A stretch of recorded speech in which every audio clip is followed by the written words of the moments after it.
A group of high schoolers are making senior citizens smarter when it comes to technology. They're lending a helping hand through an organization called Tech Time with Friends to make the elderly more literate. One is the timer that Zach just explained. The one to the left is the stopwatch. The Independence Village turns into a classroom on certain Saturdays. There's a setting within the clock app where you can go to alarms and set a specific time whenever you had to wake up. Let's say you have something planned that next morning. One of the biggest things I struggle with is the residents don't understand the difference between the phone being off and the phone just like sleeping. Joaquin Northwest senior Collier Cothaville and his friends are teaching tech to senior citizens. This Saturday's lesson focused on the flashlight and clock apps. But if you want to adjust it and make it even bigger, you can make it this big. It started 3 years ago when Cothaville realized his grandpa was struggling with his phone. I saw how easily I was able to assist him because I have so much experience with technology, and so I translated that process back into an organization. Now, 9 students travel to 3 Metro retirement homes to give lessons on AI, internet security, and other topics. Especially in this day and age, it's become more and more important, and I think with AI becoming more and more believable, you need to know how to detect AI. The hope is that this makeshift classroom for senior citizens will clear up any confusion and make lives a little easier. We help them with the things that they don't know or confused about. Like, we spend time at the end going and talking to each and every one of them to make sure that all their technology needs are satisfied. The high schooler from that story behind Tech Time with Friends was named one of 15 finalists for the Herbert Hoover Uncommon Student Award. He presented his project to a panel in November and was given a $1,500 scholarship. Sports betting continues to gain popularity in our state. Yeah, the rise of the predictability markets and also offshore betting platforms have really crowded an already booming industry. Local 5's Emma Stroner joins us now. And Emma, I know that you talked to some experts who are saying that there's more people in Iowa getting scammed after the sports wagering. That's right, Joseph. Tina Ike, the administrator of the Racing and Gaming Commission, says the commission is getting more complaints of bettors saying they didn't get the money they were promised. Ike says right now they can't do much, but that could change this year. When it comes to sports wagering, Iowa is no stranger. In 2025, Iowans wagered nearly $3 billion on the legal sports betting market. But there's a whole other field of unlicensed platforms. And as putting money on your favorite player multiplies, so do the risks that come with it. We've really seen an increase of sports betting fraud within the industries over the last 2 or 3 years. If you're wagering or giving your money to those unlicensed, unregulated operator, you're putting your money and your personal information at risk. Terry Rich and Tina Ike, 2 key players in Iowa. Ike, the administrator of the Iowa Racing and Gaming Commission, is part of a team that regulates Iowa casinos and online sports books in them. Rich, a former Iowa Lottery CEO, served during a multi-state lotto scandal and has been around to witness the rise in gambling as a whole. My worry with online and sports betting in general is that it's grown so fast, it's tough to have the oversight catch up with it. The worry is there, but is the solution? Ike says one is being discussed right now. This bill, if it were passed, would clarify that the commission does in fact have the authority to go against or after those bad actors in the market. Amid the 2026 legislative session, the pre-filed bill says the commission can issue cease and desist orders and would require illegal platforms to remedy harm from their actions as the commission wishes. Rich says increased regulation would help decrease the likelihood of scammers striking again. That sets an example so the next person has that rationale, say, well, I'm not going to do that because here's what happened to them. With just under 100 days left in the session, Ike hopes the conversation surrounding the bill continues. This bill is a step to make sure that someone is addressing this issue.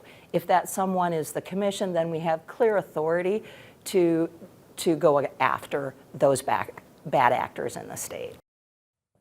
To provide another stat on just how big this market is in Iowa right now, Ike tells me legal sports books here in the state generated almost $19 million in taxes last year. Hundreds of Iowans came together to remember Dr. King at Hope and Elam Church in Des Moines, the modern-day site where he spoke during a 1959 visit.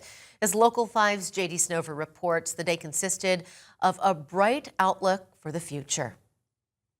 67 years after Martin Luther King Jr. spoke in this building behind me, members of the present-day community came together to honor and remember his legacy. We must all learn to live together as brothers in this world, or we will all surely die together as fools. Those were Dr. King's words during his 1959 visit to Des Moines. Nearly 7 decades later, his message is still echoing through the walls. His message was simple but powerful. Only love overcomes hate. Only light overcomes darkness. Community members from all walks of life came together to hear Dr. King's voice once more. I come to say to you this afternoon, however difficult the moment, however frustrating the hour, it will not be long. We press on, trusting that the valley of injustice will give way to the mountain of hope.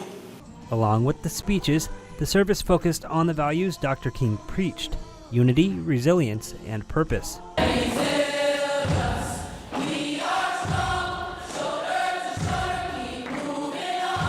The community, known as University Christian Church during King's 1959 stop, and now part of the Lutheran Church of Hope network, also collected blankets for people experiencing homelessness.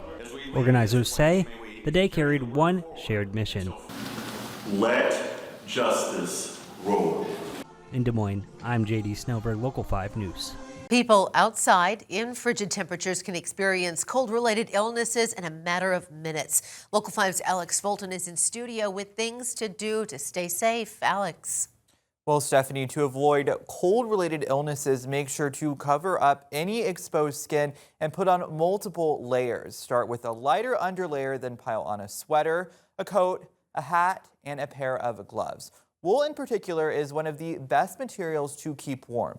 Frigid temperatures increase the risk of getting frostbite and hypothermia. Some signs to look out for are your fingers going numb, sleepiness, and confusion. Polk County Emergency Management says the elderly, children, and those who work outside are most at risk. If you have to be outside or work outside, take frequent breaks, drink warm liquids, stay away from alcohol, caffeine, and then if you do get cold, go someplace warm up, and then you can go back out and resume your stuff. Now, Local 5 meteorologist Joe Farrell told me when wind chills are in the -20s, it only takes about 20 to 25 minutes to develop frostbite.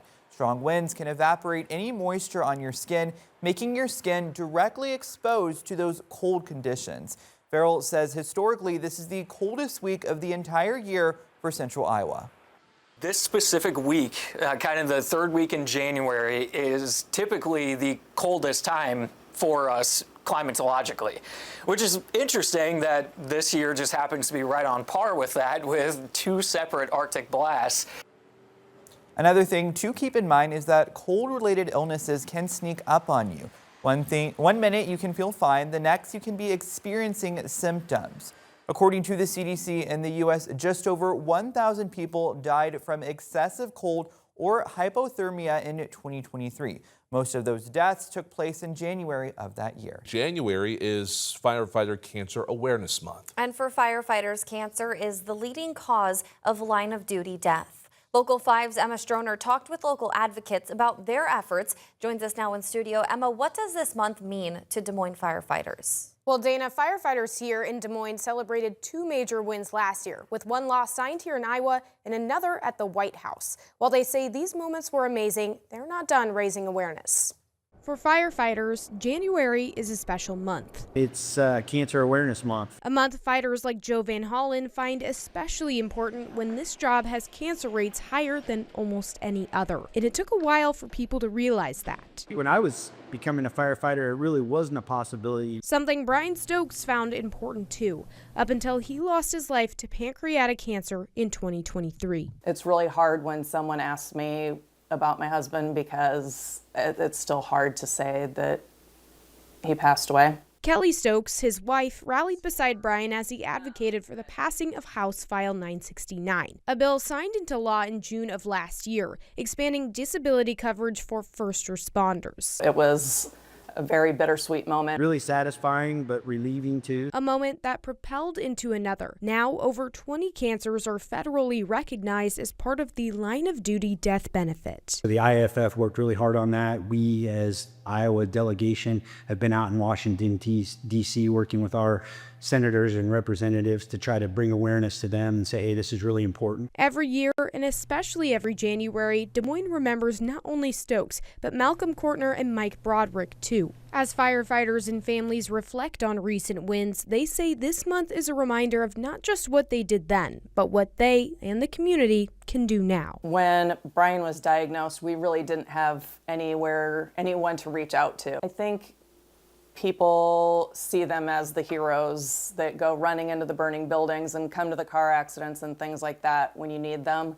But they forget that they're people too, and that they suffer just the same as everybody else. Just keep us in your minds. Just know that we're out there every day and we're going to answer that call. When we make an ask, just please be there for us.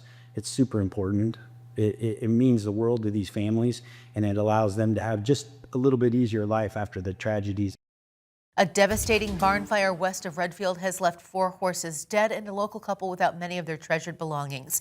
Local 5's J.D. Snover shares more on their losses and the silver linings they found in the aftermath.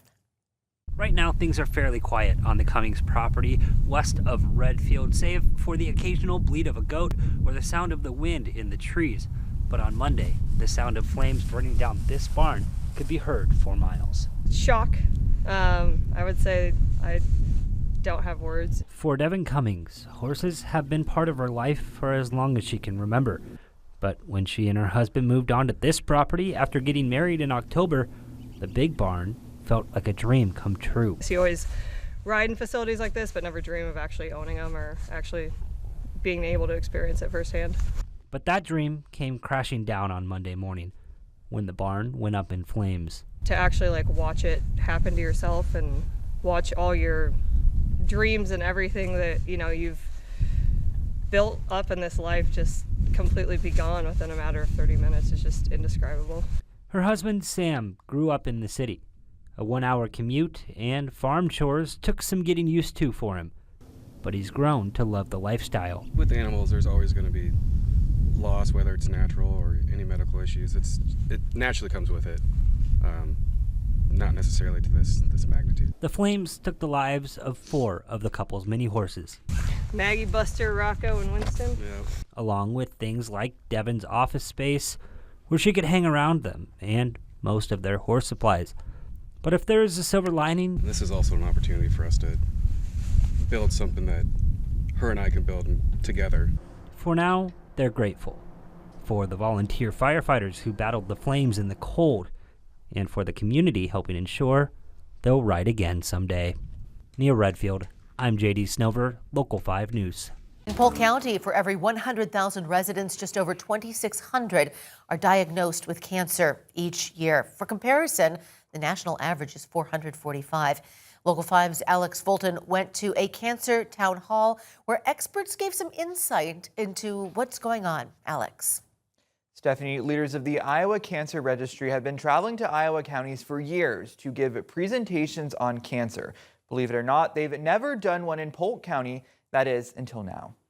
No doubt you're all here because you already know that Iowa has the second highest rate of new cancers in the U.S. Over 100 Polk County residents gathered at Sheslow Auditorium to get the facts from the Iowa Cancer Registry. Sometimes the more you look for cancer, the more you find it, so sometimes rates might be a little higher in some urban areas. The organization says the top 5 cancers in Polk County are breast, prostate, lung, colorectal, and endometrial. Breast cancer tends to be highest in the areas with the highest education rates because we see that women who went to college tend to put off having kids a little bit longer. The older you are when you have kids, the higher the likelihood to develop breast cancer. The data presented got even more specific. Areas like Ankeny and Urbandale have higher cancer rates, while places like downtown Des Moines in the Drake neighborhood are lower. Cancer is complicated and there's never just one cause of cancer.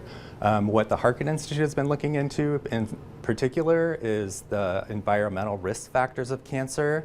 And so we've been partnering with the Iowa Environmental Council on a project where we've been examining risk factors such as nitrates in the water, pesticides. The Iowa Cancer Registry says the legislature passing policies can reduce rates. The organization wants to see lawmakers increase the tobacco tax by at least $1 and raise taxes on alcohol sales. We thought one reason to do it now versus later was, with the upcoming legislative session, it seemed like a really good time to build some momentum in Polk County.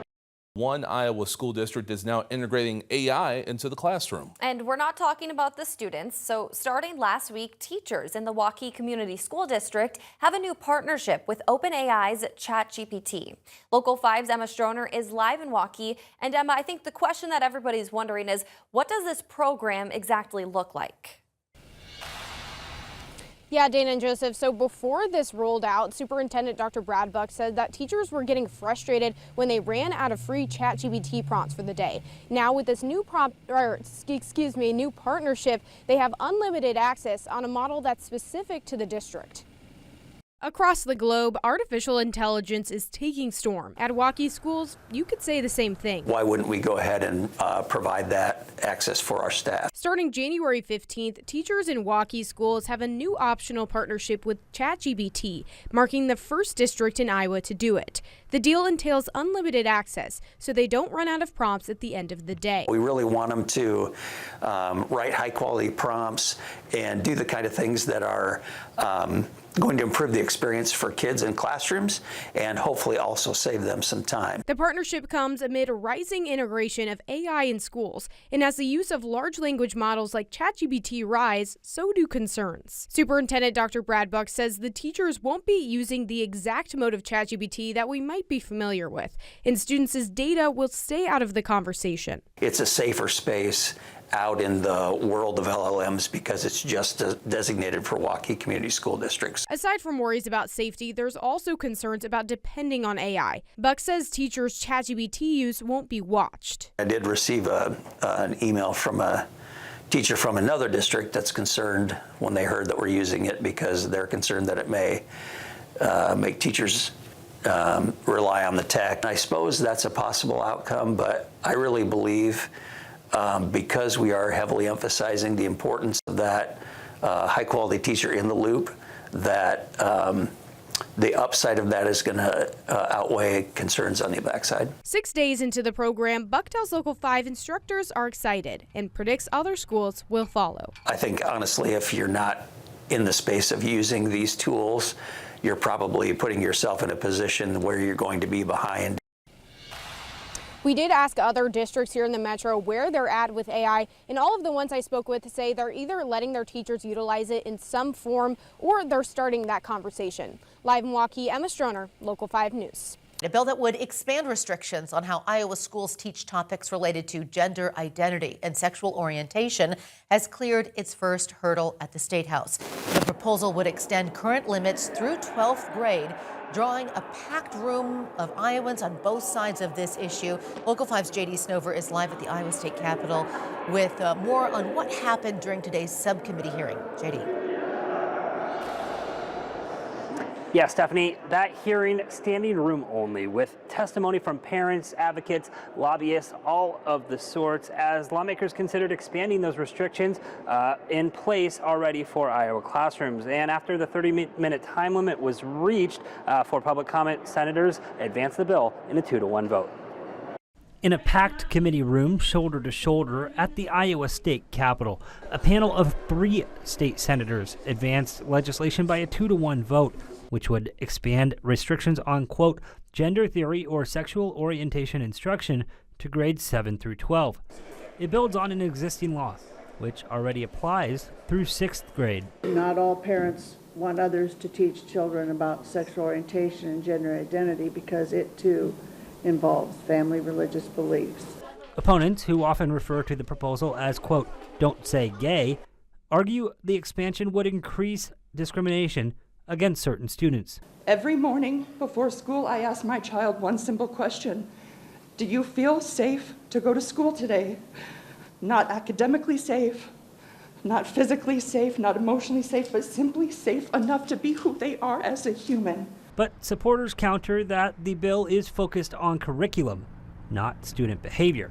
This bill is about what schools can teach, promote, and ask students about. It's not about what can be said by students, or it doesn't limit anybody's free speech. It doesn't give a license to bully. It doesn't do any of those things. The debate is part of an ongoing dispute over how much authority the state should have over classroom instruction.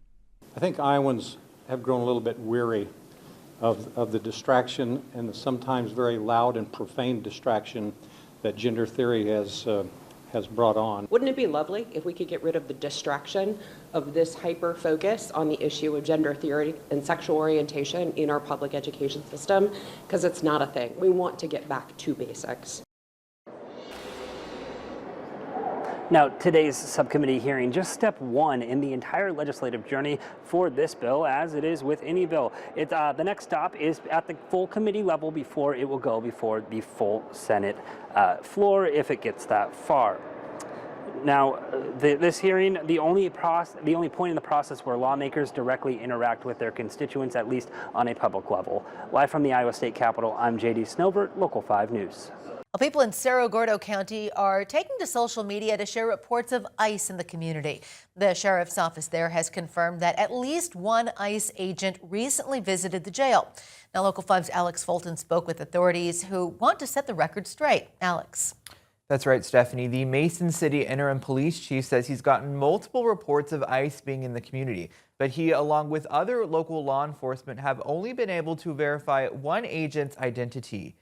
Now, around 1:30 p.m. last Wednesday, 6 people showed up unannounced at the Cerro Gordo Law Enforcement Center. They said they were with ICE and asked the sheriff's office if it had any inmates with an immigration detainer. The Cerro Gordo sheriff told me at the time he didn't. He claims no inmates were taken and no one was brought in either. Later that Wednesday, the sheriff reached out to the ICE field office out of Des Moines. The interim Mason City police chief says local authorities gave ICE the name of one of the supposed agents at the jail. Through the federal database, they were able to find this guy's phone number and called him, and apparently he did confirm he was one of the ones here in Cerro Gordo County that day. It turns out the supervisor of the group is from Florida. Neither the Cerro Gordo sheriff nor the interim Mason City police chief have any clue what the ICE agents were planning to do. The Cerro Gordo sheriff says he's had inmates with an immigration detainer in the jail before. Standard procedure is when local charges are resolved, the sheriff's office will usually contact ICE. Then ICE will come and pick up the inmate with the immigration detainer. I guess the unusual part is usually if they wanted to make contact, they normally, I would believe, make contact with the sheriff and say, hey, we wanted to stop by. That didn't occur. Senator Chuck Grassley's office also confirmed with us that the people were all certified ICE agents. We have reached out to ICE for more details, but haven't heard it back yet. Mason City Police encourages people who notice anything suspicious to contact them. Officers can go on scene and try and verify that the people are who they say they are. High schoolers every year make decisions on what to do after they finish high school. For Waukee wrestling and football star Andrew Hine, his decision came down to something greater than playing a sport. Local 5's Trey Redfield has the story. Give me 2 claps for Ric Flair. Really enjoyed being a part of his senior year and getting to watch it for front row.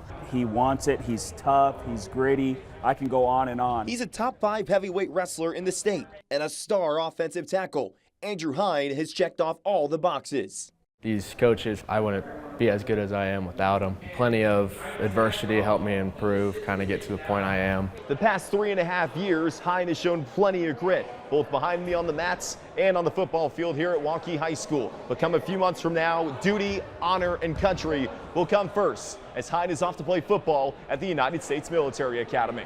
The great people, the great men and women that went through the academy, and I fell in love instantly. He's always been interested in the military, and when he started excelling at sports, we didn't think that was going to be a possibility. But once December came, the youngest of 4 off to West Point became a reality. This year we were watching the Army-Navy game at home, and they did the preview, and they say we knew it when they were young. You don't have to do this. We knew early on. Yeah, and I, even when they were young. My husband and I just looked at each other, and we just lost it because We did. We knew it when he was young. I'm not only representing myself, but I'm representing my town and my state. That's something to definitely be proud of and I'm excited for. Something greater is on deck for Hine. Here we go, 1, 2. A commitment to the long gray line. He wants to make his nation proud, and there's no better person that I can think of. He's really accountable. He's respectful. He has a great family. He's got a good support system. He just does everything right. They've helped him to be the person he is, and I just think that he's the best guy for the job. With the future cadet, I'm Trey Redfield, Local 5 Sports. Take a look at this time lapse of the construction going over at the Des Moines International Airport. Now, specifically, this is showing the development of a brand new terminal, and the first phase of it is expected to open 1 year, January of 2027. Local 5's Emma Stroner is live from the Des Moines International Airport this morning. Emma, tell us, how much is this project costing? Yeah, Dana and Joseph, so we're not able to go inside the terminal this morning, but don't worry, we'll show you some video of that here in a little bit. For now, let's take a look at the outside of the terminal. And actually, just within the past 10 minutes, we're seeing crews coming out, so construction here is well underway. Now, right now, the first phase will open 6 new gates, and by 2028, 11 total gates will be open. We spoke with Brian Belt, who's the Chief Development Officer over at the airport, and a good chunk of this funding for this is coming from a $350 million bond issue, and the rest is coming from grants. Belt says that funding is about $215 million. We're able to work back and forth, get to our end goal. With the 29 different types of grants, it allowed us to allocate those grants to certain bid packages and meet those grant requirements. If we would have had to do a hard bid, I just don't see how that would have been able to be accomplished. So in total, the project is costing right around over $550 million, and that's less than the over $600 million that was projected a few months ago. Now, a big driver for opening this new terminal were constraints from the old terminal, and officials say this is going to help them keep up with the airport's growth. Live from the Des Moines International Airport, Emma Stroner, Local 5 News. Former Des Moines Superintendent Ian Roberts was in federal court today to change his plea to guilty on counts of knowingly falsifying his employment form and possessing firearms while being in the country illegally. Local 5's J.D. Snover sat in on the hearing and is now in studio with more on how that unfolded. Yeah, thank you, Stephanie. Roberts did appear before a magistrate judge downtown today, where, as you mentioned, he pled guilty to 2 charges. The hearing included a question and answer conversation with Roberts sitting because he was shackled. He confirms he knows he's waiving his right to a trial and has had adequate time to think about this decision. The magistrate judge from today's hearing does not have the final say in the case, but she is recommending to her colleagues the plea will be accepted. His lawyer says the decision today is about taking accountability. As he said, he was guilty. Yeah, he had done these things. I mean, they don't thrill you, but these are things that he did. He wants to accept responsibility for it. In a statement, former Des Moines Public Schools Board Chair Jackie Norris responds like this, quote, "As human beings, we should never celebrate another person's downfall. At the same time, it is essential that our young people see that integrity, honesty, and respect for the law matter, and that actions carry consequences." Well, Roberts is now facing a maximum of 20 years of prison time and also acknowledged the possibility of getting deported once his sentence is complete. His sentencing hearing is currently set for late May of 2026, Stephanie. Today, we are hearing from an Iowa woman who says that she was pulled over by ICE because of her skin color. And Local 5's Emma Stroner has her story and also spoke with a law professor about what ICE agents can pull someone over for.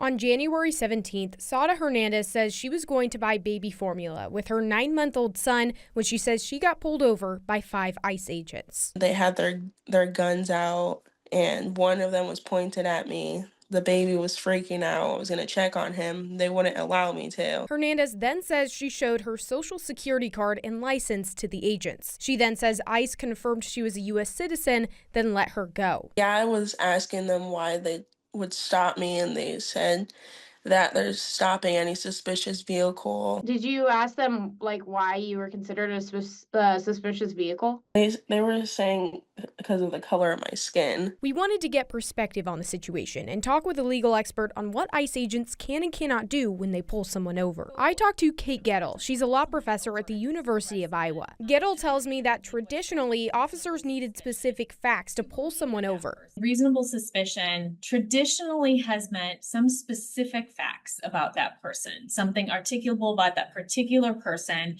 to lead the agent to believe that they're not in the country lawfully. That could be something like a broken taillight or an expired license plate. However, a judge's ruling in a case called Vasquez-Perdomo v. Nome changed the standard to conduct a traffic stop. Agents are now allowed to pull someone over based on a combination of factors, including someone's race, accent, or their job. However, the judge ruled race cannot be the only reason. If an ICE officer or a Customs and Border Protection officer were to pull somebody over solely based on their skin color or their race, that would violate the Constitution. Gettle added because of the new ruling, immigration officials are already changing their tactics. I think the recent change in Supreme Court law has perhaps emboldened some immigration agents to try to press the law.